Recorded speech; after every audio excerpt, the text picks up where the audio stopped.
Your host, and today we have the main man, Anthony. How's it going, dude? Pretty good, pretty good. How's everyone doing? Well, I know I'm doing great. Hopefully, everybody else out there is doing great as well. And really glad that you could hop on to the show today. Really interested to dive into your history and all things crypto gaming and whatnot. But first, it's time to level up.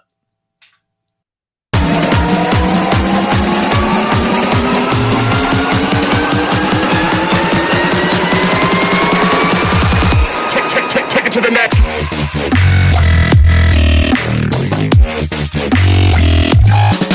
level.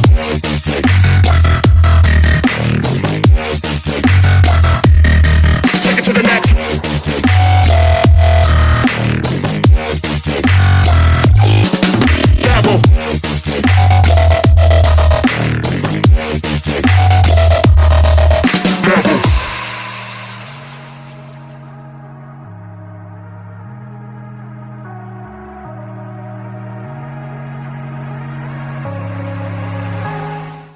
And we are back, ladies and gentlemen. Welcome back. I hope everybody's super fired up. Anthony, dude, you are a partner at Newman Capital VC. I took a little peek at your LinkedIn and saw that you've done some epic things in the past as well. But I want to hear it from you. I would love to just hear what's your story. How did you really get to where you are today, and where are you? Yeah, for sure, for sure. Happy to share my experience. I'm not sure if it's as epic as everyone else think it is, but definitely learned a lot throughout my journey. I actually started, completely different from what everyone else was thinking. I started in finance in the public sector. I worked in the Federal Reserve, banking supervisions and regulations. So, as you guys can imagine, that's not exactly the most exciting job, and I realized that very soon. And then I was still very much interested in finance, and eventually I moved on to investment banking, covering the tech sector. That's when I really started to get a lot of opportunities. Not only just in tech but also in gaming. And I really appreciate my management team at the time, letting me really take initiative and starting to pick up gaming. I remember it was 2013, 2014. So gaming wasn't um, as professional as it is right now, having like a lot of the major venture or institution covering it. But at the time, it was very new for an investment bank to, trying to do more research and coverage on the sector. So I remember I went to the first GDC in 2014, and that was eye opening. I was an analyst, and it was my first time going there, and that was my really first touch point in gaming, and I loved it ever since. And really couldn't even stop thinking about it. At the time, we were covering a couple gaming companies as clients, like Activision and Kings, Machine Zone, which is going to be a name that you will hear later on. And eventually, I really liked it to the point that I felt like I needed to join a gaming company.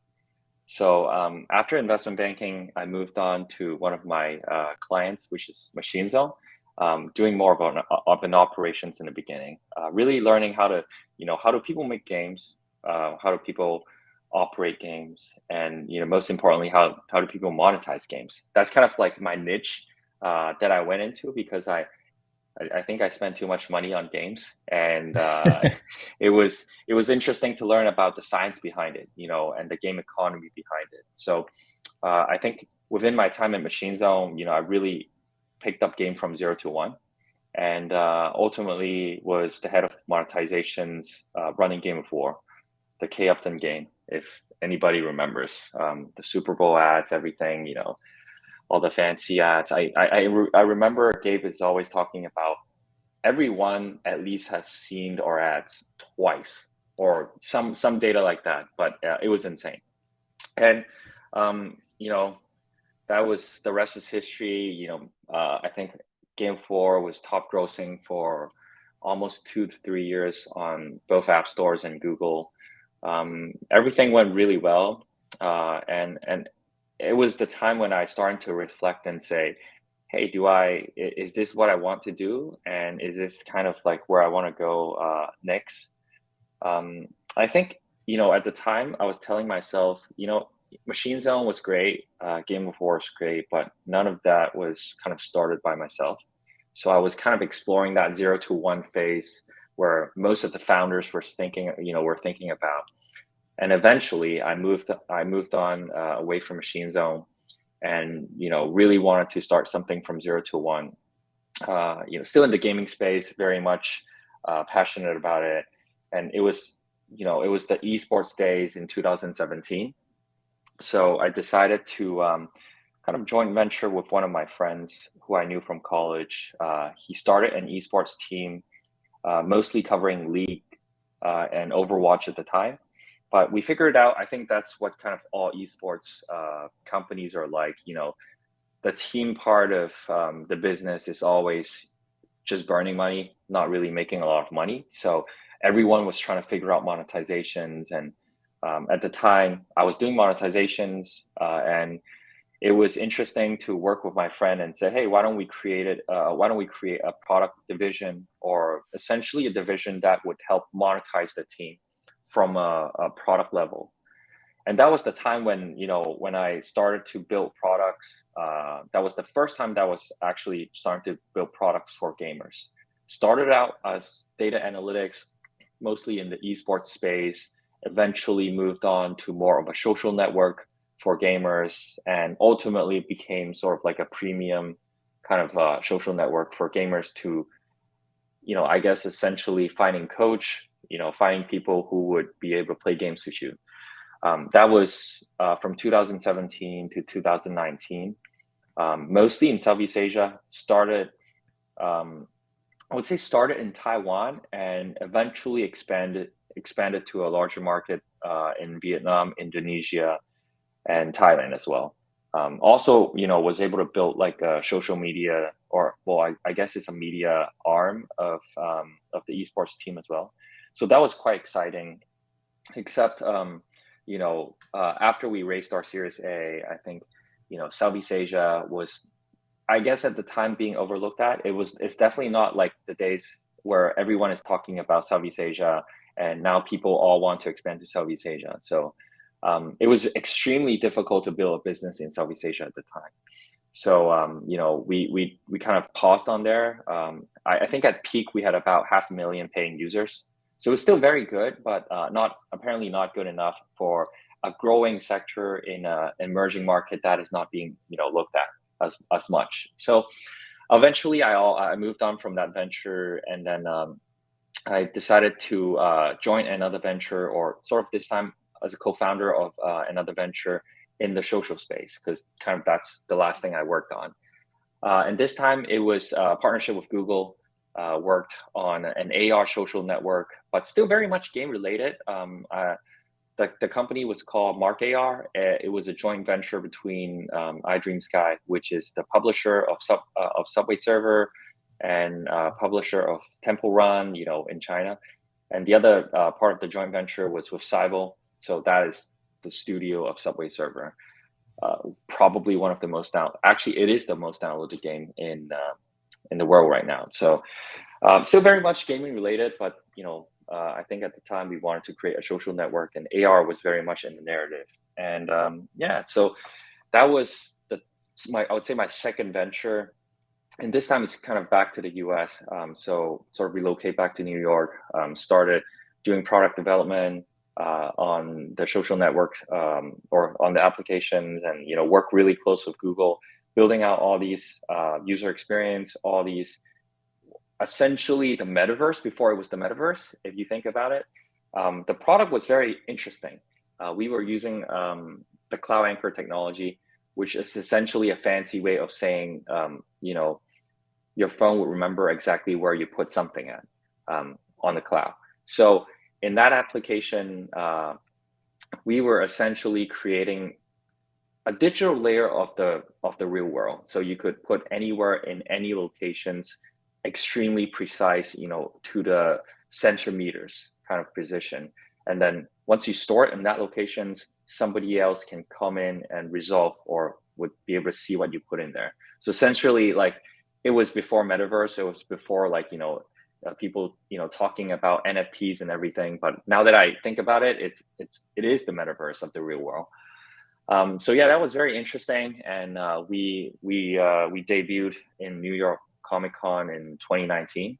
Actually worked with DC promoting the Harley Quinn movie as well. So I would consider it pretty successful at the time. And then we later on, early 2020, we also did a beta launch in LA with the Women's March Foundations, which was very interesting, and we had a lot of tractions. But unfortunately, 2020 happened, which is the pandemic, right? Like in March, the lockdown started to happen. Nobody could go out. And it was extremely difficult to see what we have built kind of just being, deprecated overnight, because nobody can go out now. Nobody can explore the world, Right. not just in the US, but pretty much everywhere.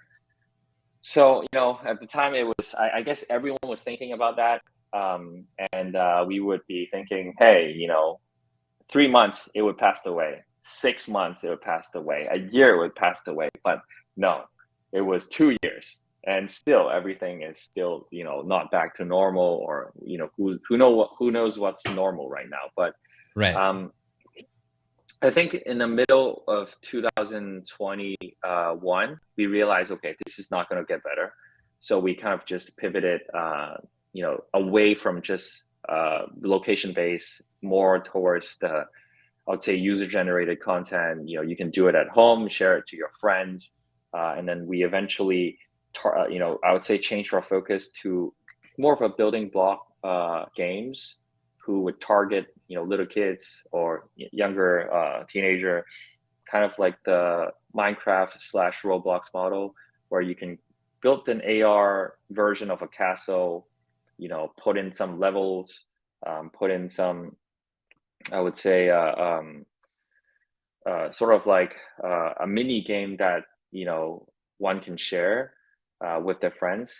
So that went pretty well, I would say. And eventually, I would say we found a product market fit.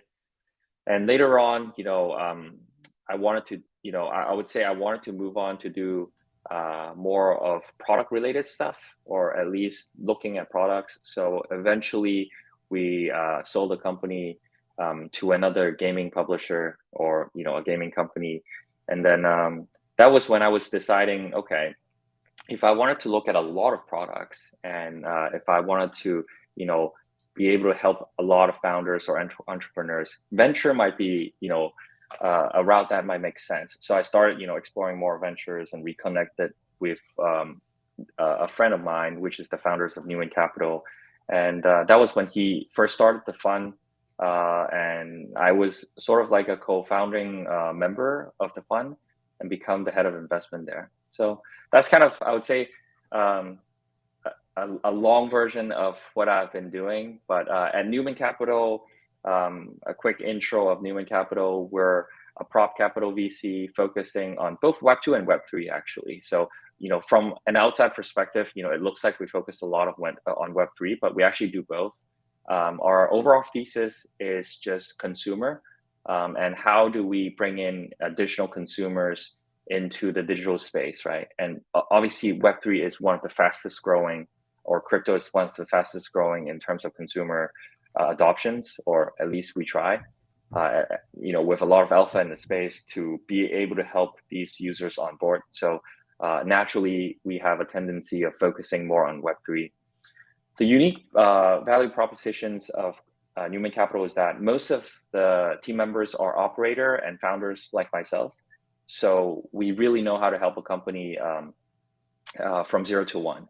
So a lot of the founders who might be lacking of a specific skill set, we probably could help them out. One of the examples that I really enjoy telling is that we like builders who are very much engineering focused, technical focused, but oftentimes, those are the founders who are, a little bit weaker on product management, on finding product market fit, or continuous product discovery.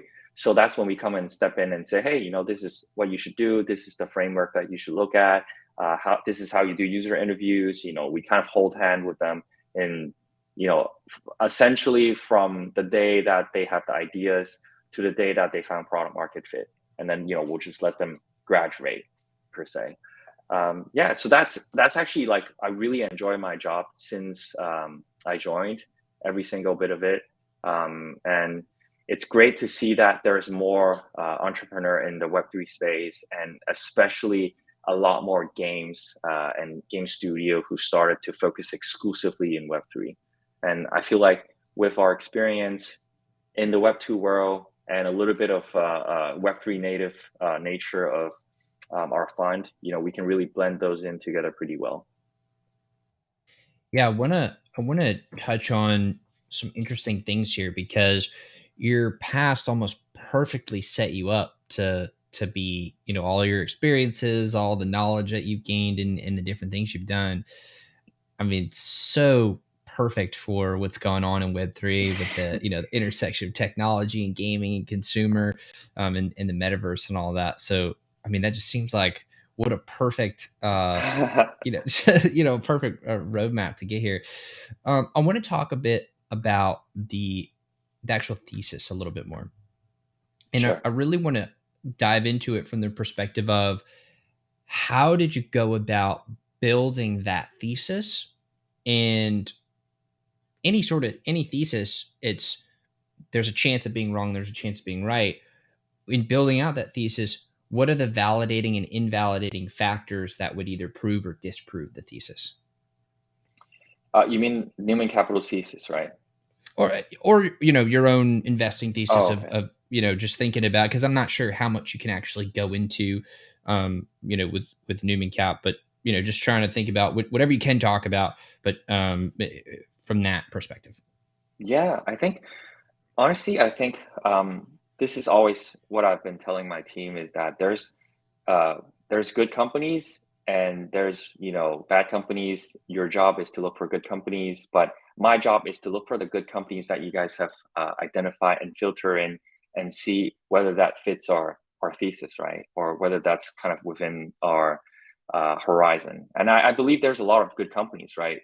Even within the Web3 space, from the protocol level to the DeFi level. And the reason, I would say, going back to your questions, the reason why we focused in consumer as a fund is that everyone in the team is very much um, either operated in a consumer business or have a very strong passion in consumer um, onboarding.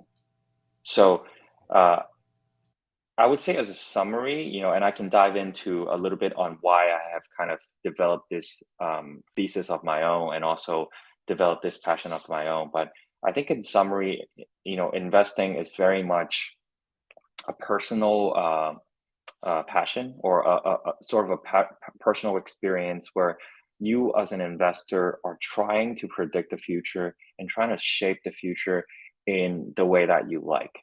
And you can work on a lot of interesting ideas like data, AI. You can work on ed tech, everything. But for myself, what I'm really passionate in is how everyone, or how technology changes everyone's daily life, right? From, I would say, not only just from a productivity level, but also from an entertainment level.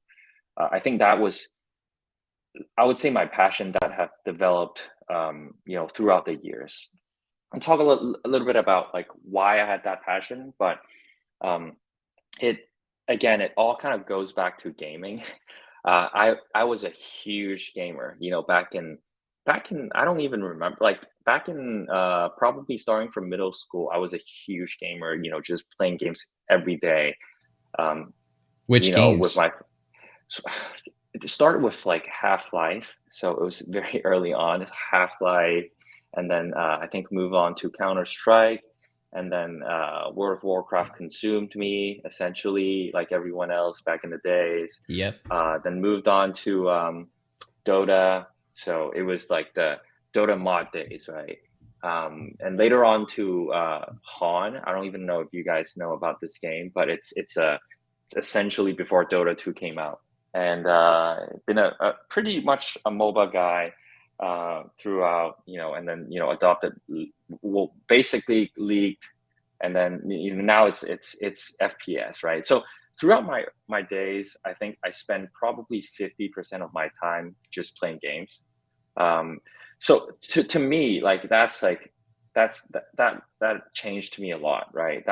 I made a lot of friends from games. I made a lot of really good relationship in games, and even to this day, I would still visit my friends from Diablo days. Like I met them through Diablo. So I think for me that was the sort of epiphany in saying, hey, even entertainment or even like technology that doesn't per se like increase your productivity can change one's personality or experience completely. So that was something that is very dear to me, dear to my heart, as a consumer business. And I would say throughout my career, gaming plays a huge part of it. The second part is being in the valley. I've been seeing so many applications, so many consumer software changed people's lives. And right now it sounds very cliche, but I think back in 2013 or 2012, when Uber first really picked up mass adoptions, and when I worked in finance, I used to take Uber over home every night, and then Uber actually was one of our clients. We covered Uber, and I was in the deal team of Uber, so I tried to learn more about them, and I would talk to drivers. I would talk to like every night when I go home, I would talk to the driver, say, why do you drive Uber, all that stuff. Like now people don't do that. Like people take it for granted, but like I would hear stories after stories on like moms and families saying, oh yeah, Uber changed my life. I was not able to work, but now I was able to make an income, and now I can take care of my kids. Those really got to me. And I think that was the time I was very fascinated about technology.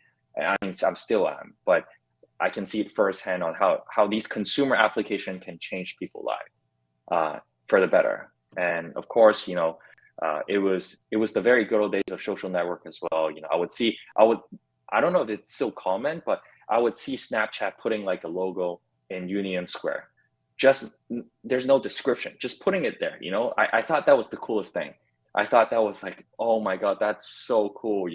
Like you just put it there, and people would know. Like people would just know that Snapchat. And I think for me, seeing that.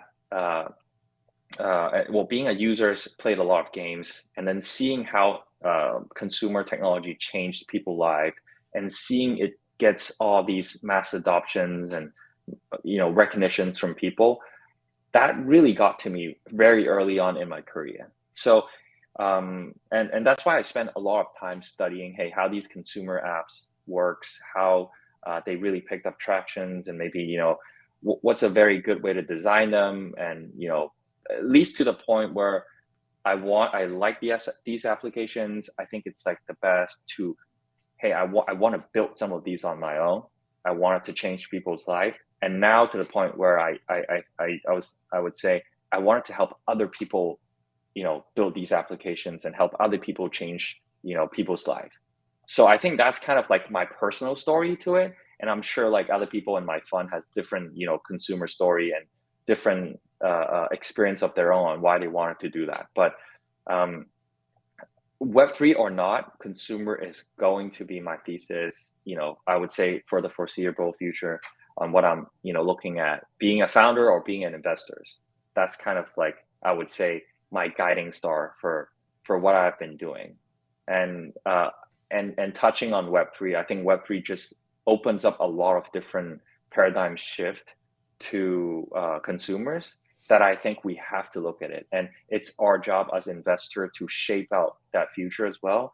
And, oftentimes people talk about, okay, you as an investor, you don't actually build stuff, but it's actually very important that investors are here to, think about like different narratives and to really push through these narratives with the capital that we deployed in, or we support them, or, kind of being a thought leaders to talk about them, and, being alongside with the entrepreneurs to think about these problems. So I think, yes, I agree. Most of the heavy lifting are being done by the founders and being done by the teams that would actually deliver the product. But as investors, we can do our best in helping them shape that future and help them decide how that future is like by investing in these companies we like.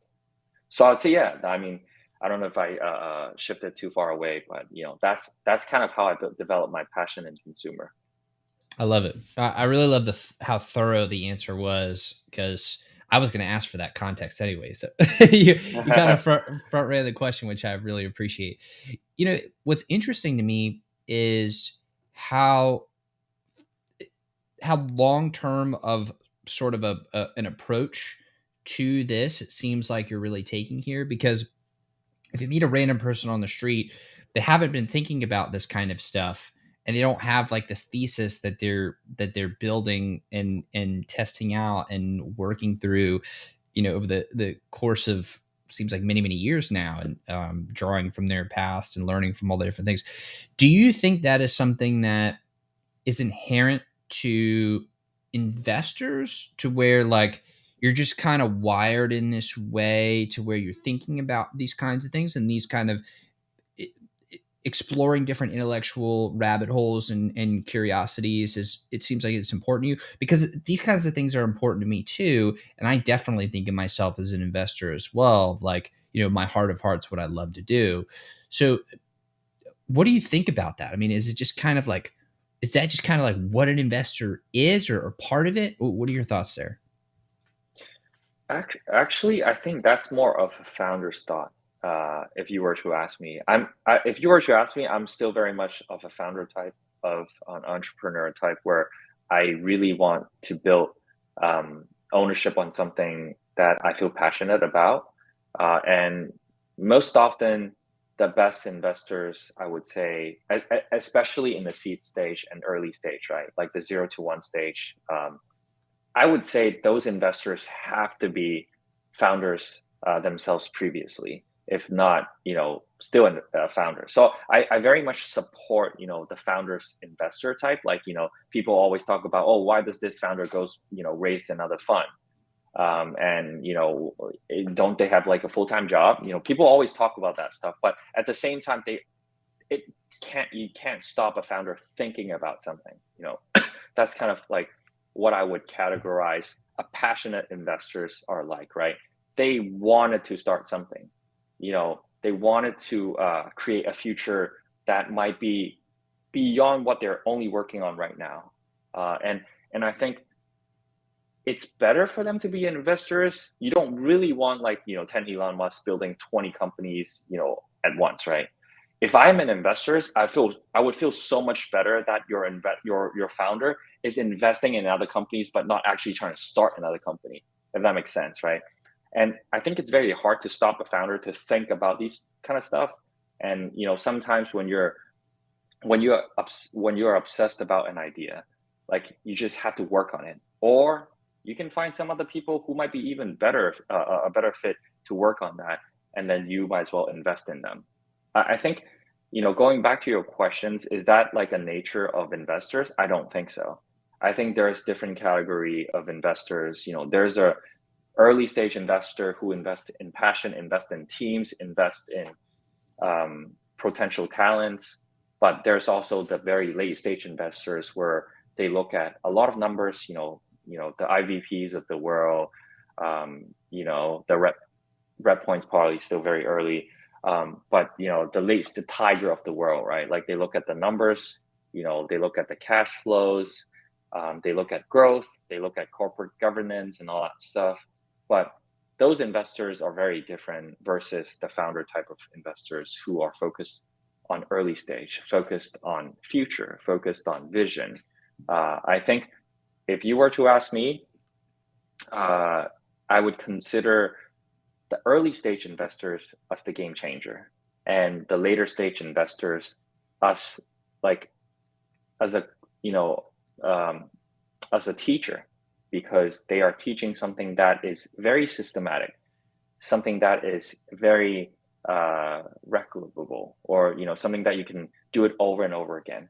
And you absolutely need those teachers in the scene in order to grow something, that is working, that has found product market fit into somebody that everyone knows. So they serve different purpose, but I myself would consider I'm an early stage investor because that's what I want to do. That's I want to find the next narrative. I want to be able to innovate without, participating 100% of my time, where I might be able to participate 10% of my time, but across 10 different companies, educating them or, teaching them my experience on what works and what doesn't work, or well, the framework of what works and what doesn't work, or maybe even learning from them at the same time. I think that's the most interesting part as an investor, is that you can learn from a lot of people, from a lot of founders. And that education process, or that learning process, is so much more than just investing. I guess that's also the part where it excites me, because when you're working with one company or one product, you're working with your team. But when you're working as an investor, or when you are an investor, you're working essentially with 10, 20 different teams at any given time. So I think that's just very exciting, and something that I can see myself doing for a very long time. Yeah, I definitely agree with you on the time span.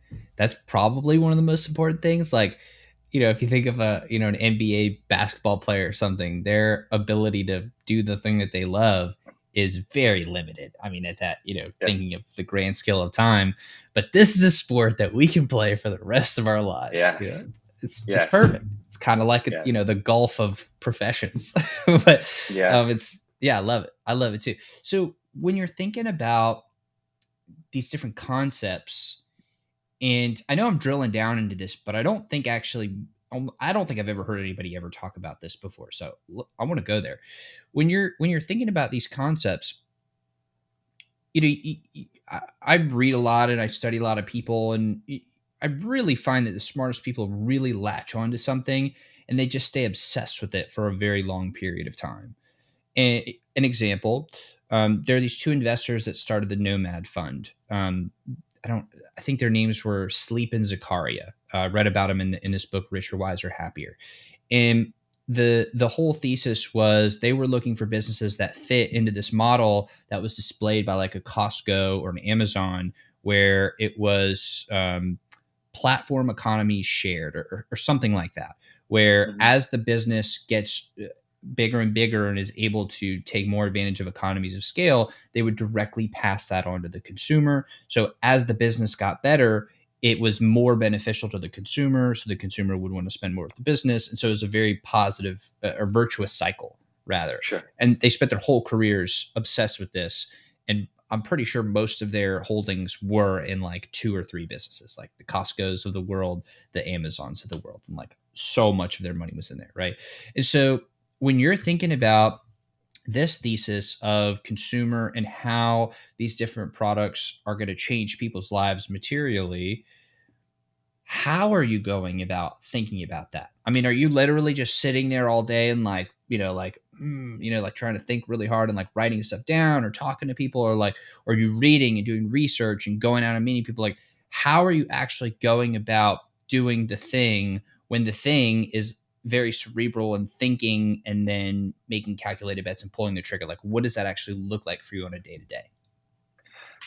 I think it's interesting on the model that you just talked about, because it's very much of, I would say, you can call it a supply chain innovations or disruptions on leveraging economy of scale.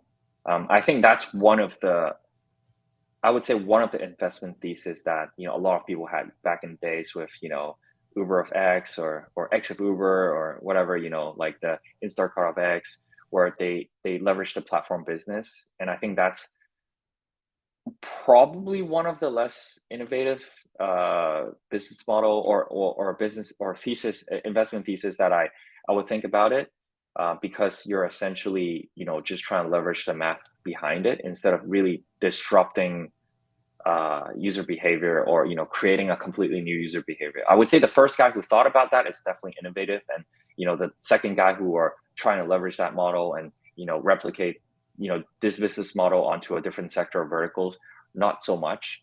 At least it doesn't excite me. For me, when it comes to investing, because I'm working with the consumer space, um, it's a lot about user interviews and understanding users' behavior. I would give you an example. I was just talking to my friends, because now I spend quite a bit of time in Asia. I occasionally come back to SF, to New York, but I wanted to understand like what's like how people like kind of cope with COVID, or how people like work under COVID. The best way is just to look, right? The best way is just to meet as much people as you can, observe what they do. That's kind of what I do. Like I look at a lot of user behaviors on a first hand level, right? That's how you kind of see, okay, that's what they're doing, in the daily lives. Is that a problem, or is that like, yeah, like, do they have any problems that they are facing right now that could benefit from a solutions that they might not know of, or a product that's out there, um, they might not know of, right? I'm a consumer myself as well. Sometimes I look at myself and say, what? How can I become more lazier? That's probably not a good way to say it, but how can I become more lazier and more comfortable? What Yeah. products do I really need, right? So then I take reference to myself and say, okay, I like to read, but I like to read articles that that might not have an audiobook, or some sort of tools like that.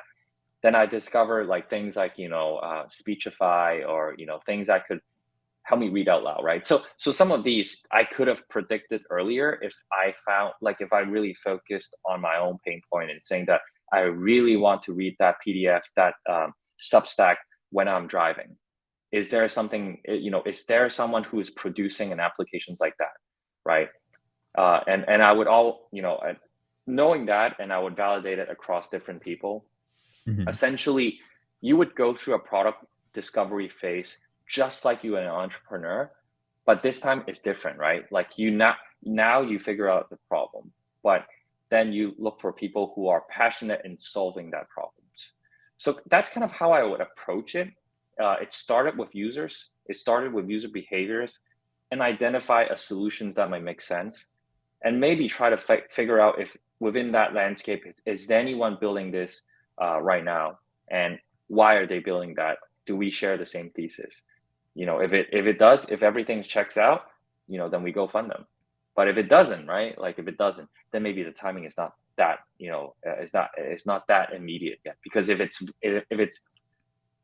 to the point where it's almost painful but not like super painful, that's the best time when you invest. Because if it's super painful, you're already kind of late. So you have to always challenge yourself on saying, as a consumer, how can I make my life better? How can I feel more comfortable? Of course, sometimes it's not the best way to think about problems, because you do want to keep a certain level of challenge, so that you can push yourself. But that's, as a consumer investors, that's how I approach the problems. Okay, so you're actually going from problem first and trying to figure out, okay, these are the problems I'm seeing. What do I think are the solutions? Are there other people who think similar things? How are they then tackling the, building out the product to solve that? And Right. then if that all aligns, okay, I'll jump into that. Yep. That's really interesting. Do you ever find that you may have, like, do you find that the people who best understand the problems have oftentimes created the best solution? Or is it just kind of random? Like, sometimes they may very little bit understand the problem, but they happen to just create this killer solution. Like, how does that typically play out? I was just talking about this the other day with my team. I don't think the best entrepreneurs are technology focused or solution focused, right? There's a concept that I really like, and I encourage everyone to go check that out. Is by Teresa, and she created. I can post a link or whatever transcript we have later on, but it's a concept of opportunity solution tree, where problem has a lot of different solutions. And if you focused on one solutions, you might be overlooking at all the other solutions that might be more efficient or have a much better go-to-market strategy. So as an investor or even as a founder, that's kind of how I operated, right? I picked up this framework when I was a founder. I would focus 90% of the time on on the problem itself, and I would test out or lay out at least exhaustively all the solutions that might be possible out there. So if I am, as an investor now, if I'm looking at a founder and say, what's the more important quality? Are they obsessed with a solution, or if they are obsessed with the problem? I would choose the lateral. I would choose someone who is obsessed with the problem, probably because personally they have some emotional ties, or they are, the they are the person that has most of these problems themselves. And whatever they would figure that problem out by generating the best solutions, instead of the other way around, right? Let's say that the problem that I was talking about, I wanted to read the article, or I wanted to read a Substack article when I'm driving, right? I would much rather have someone who has that problem and try so hard every day to solve that or take away that problem, than someone who has a NLP background, and then is very has 2 years of experience generating a speech app. I would very much choose the person who had that problem, or wanted to solve that problem, because they are the They get person it. that needed to, yeah, they get it, or they want it so much that they have to step in and solve the problem. In fact, they might not even are like a machine learning specialist who understand NLP, but they really want to solve this problem so much that they are willing to pick that up, or they're willing to find somebody who can be a complement of theirs to to solve that problem together, or they can persuade somebody to solve that problem together, right? So I would focus on founders who have that personal tie to what they're working on, than say somebody who is very skill based, somebody who has worked on that in academia, or has that technology focus of themselves. So I feel like we've really explored this in depth. So I'm glad we got a chance to do this. I want to shift the focus a bit more towards the crypto gaming space, Sure. because there are a lot of problems here, Oh and yeah. I think about these all the time. So I'm curious as to which problems you think are the most important for us to solve as a space, as an industry, and maybe we're like an intersection of various industries, whatever.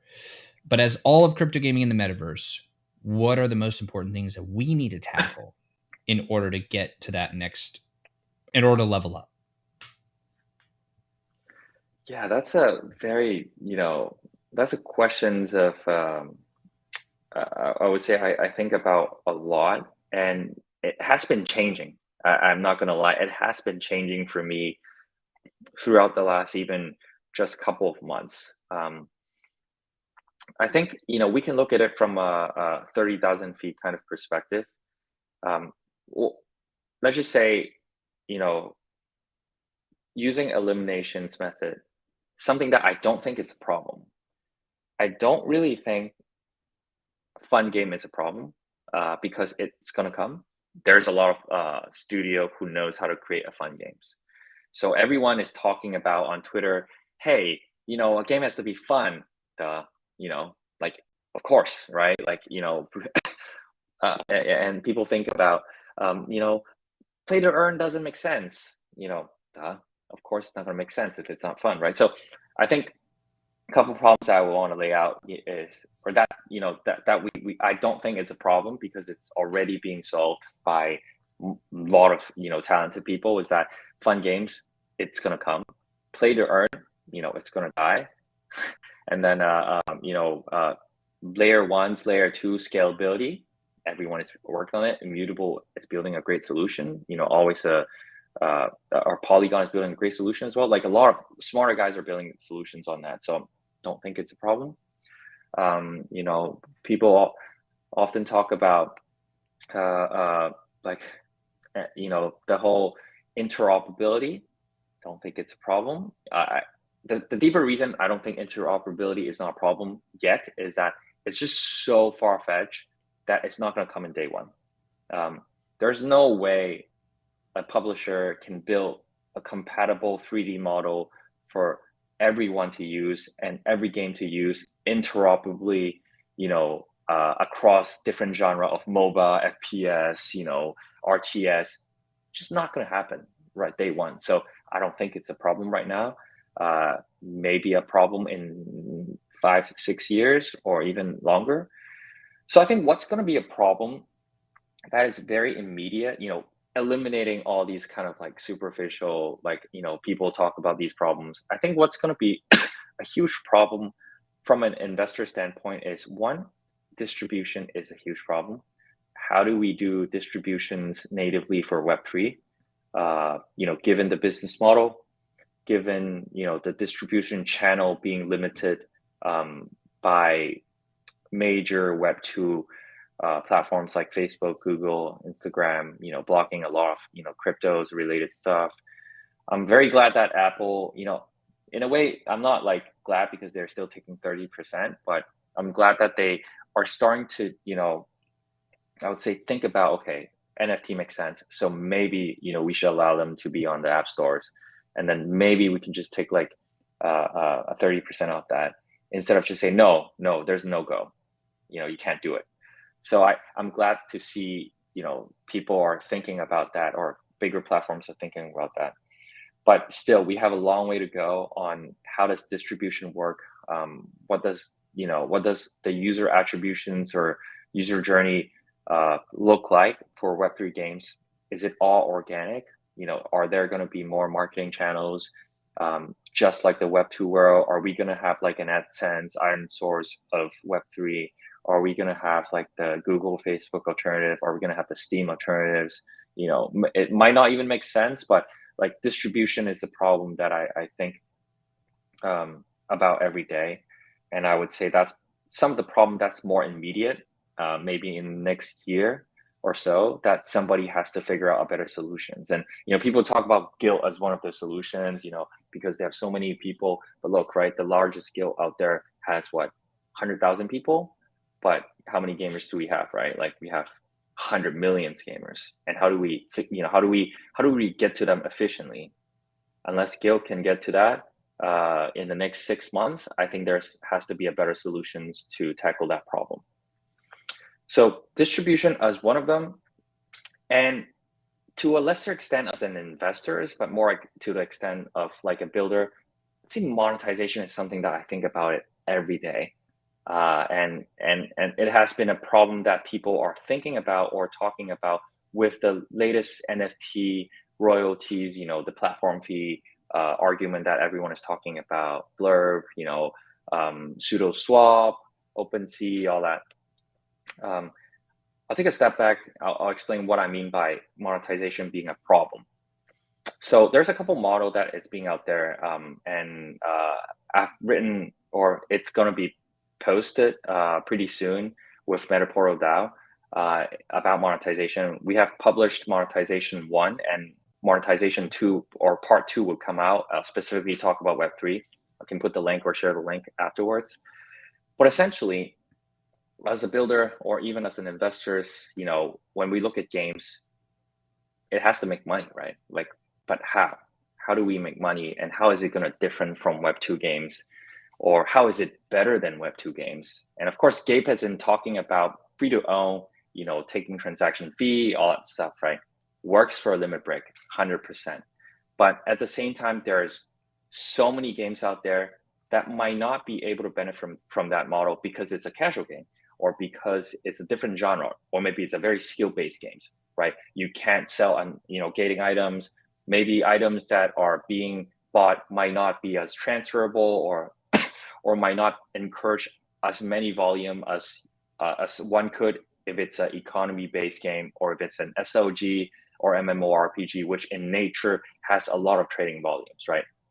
So I'm not seeing enough people talk about monetization across genre, and I'm not seeing enough people thinking about what are some of the alternative monetization model in Web3.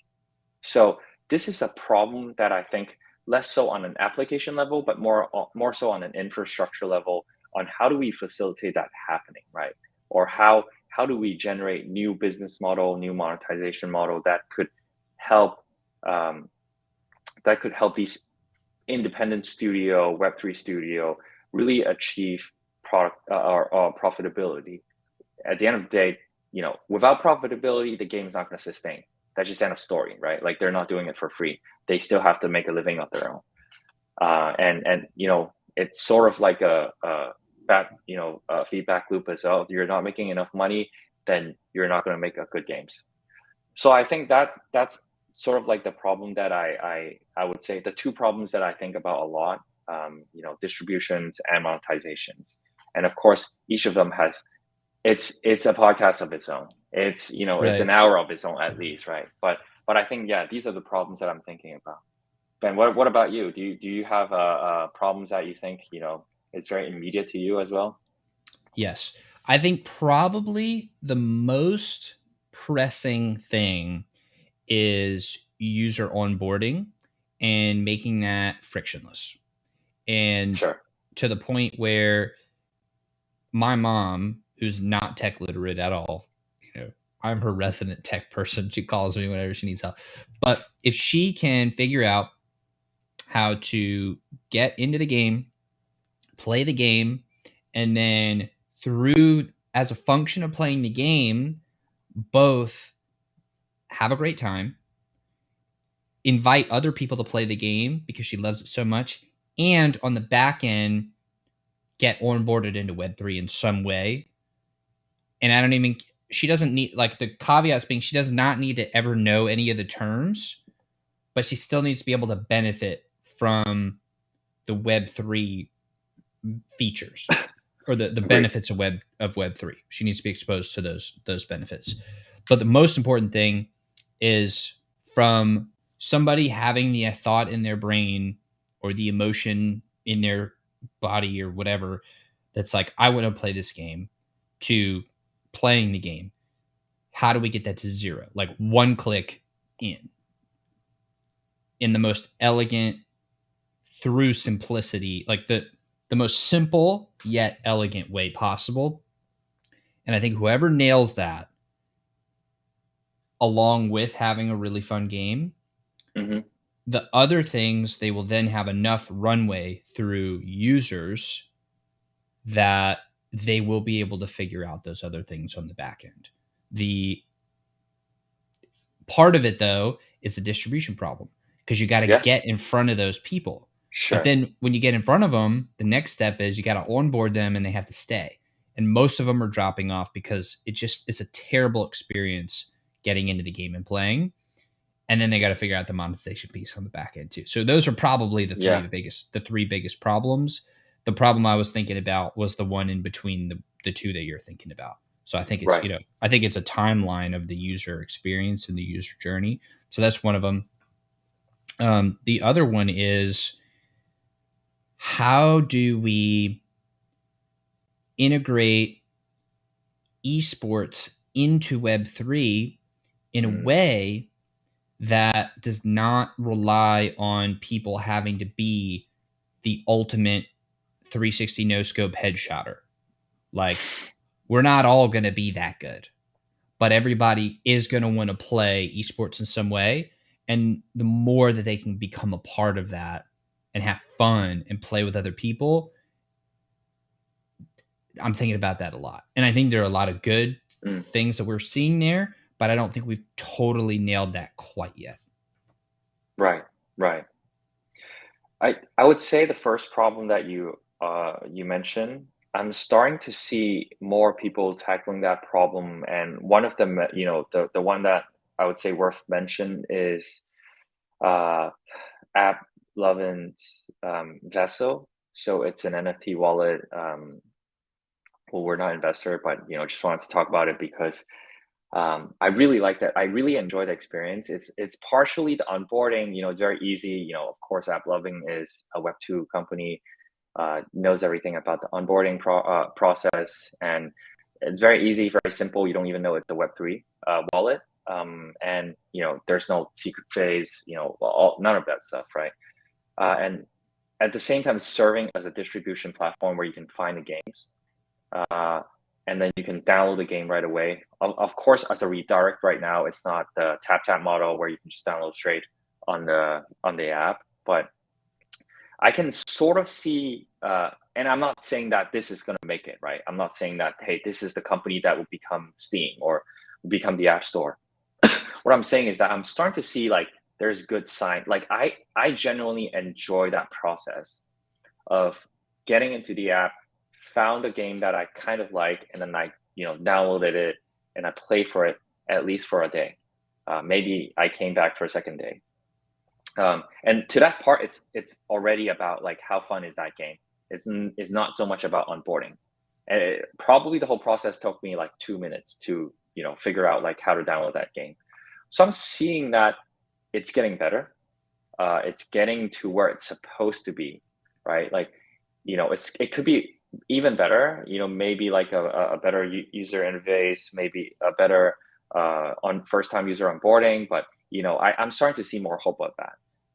But to the second problem of esports, that's a completely different animal, right? Like I do see companies working on that, community gaming working on that, having tournaments, amateur tournaments, and Arcade Arena working in school to figure out tournaments as well, and esports, Web3 or not Web3. But I think these are a little bit more further down the road as we have titles, as we have specific titles. But the caveat here is I've had experience working in esports. I've seen it firsthand how much or how expensive it is to create a successful esports program from a publisher standpoint, not even from a community standpoint, right? Publisher spends tens of millions of dollars trying to create esports program, create the excitements that player have towards the games, and being able to sustain across not even like I'm talking about a couple of years, I'm talking about maybe just a year or two.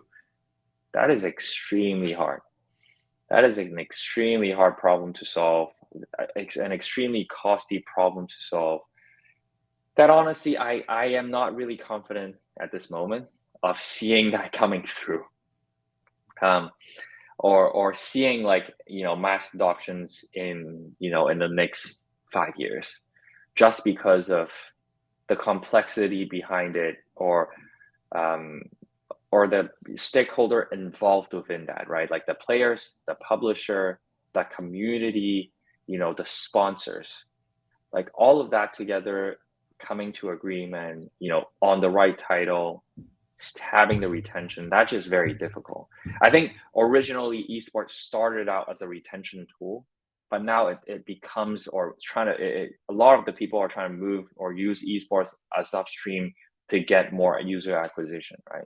Like it might work, but it's going to be very rare and very difficult problem to look at or tackle. And if somebody can figure that out, I would even argue that is going to be a stronger tool than say like the best publishing platform out there. So it's a high risk, high reward play. And frankly speaking, I don't have a point of view on that. Maybe I'm biased because I've been working on that for so long, or being in the scene with the riots, the Blizzard for so long, that I just feel like this is just a hit or miss. So a good problem to solve, but I would encourage the first problem for the first couple problems that we mentioned just now, to look at first, before we go all the way to esports. Yeah, absolutely. Well, look, I'm excited because the more that we can actually clearly define these types of problems, and the more that they're not just the unknowns that we don't know that we don't know, I Sure. think that's even a step in the right direction, because Absolutely. you never know who's listening, never know who's going to hear this and be like, "Oh, well, of course I'm going to start something and go tackle that." I mean, we have, one of the VC goats, the greatest of all times, Anthony here. So if I go solve it, I can go hit him up later and see if we can work Yeah. together. Anybody who is trying to solve the problems that we just talked about, hit me up, send me your decks, DM me on Twitter, whatever. I will come find you. If you are trying to work on these problems, and maybe even if you're trying to work on this problem and you have closed the round of fundings, you're just looking for people who to give you advice or help you out, just hit me up, man. Like I'll be around. I'll be here in gaming in the next I however long. It's a lifelong thing, right? So let me know, like, if you have any problems in gamings, and I'm happy to talk about it. And of course, we have resources in the DAO to help you out as well, not just in the VC world, but I think it's an exciting problem that we have to solve together. That's the key, right? That's the whole point of Web3. We have to solve for that problem together, and figure out a problem or figure out a solutions together that might not even exist right now, right? Like, not everything is invented in the Web1 world got translated into the Web2 world. And of course, we're not going to see that happening on every solutions being in Web2 being translated to Web3. So it's very likely, more so than not, we'll have to invent a new way to tackle these problems natively into Web3. Yeah, it makes a lot of sense. And I want to, of course, I was mostly joking around, but thank you for extending the offer to the folks listening and watching. We're also way over the time we had allotted here, so I do apologize for that, and I want to thank you very, very much for your time. Clearly, you're doing a lot of good work. Got a lot of important problems to tackle. So thank you very, very much for sharing your valuable time. No, it's my pleasure. Thank you so much for having me, Ben. Absolutely. And to everybody watching and listening, I want to say thank you to you all. Y'all are the best. I love you all. And I will see you on the next episode. Take care.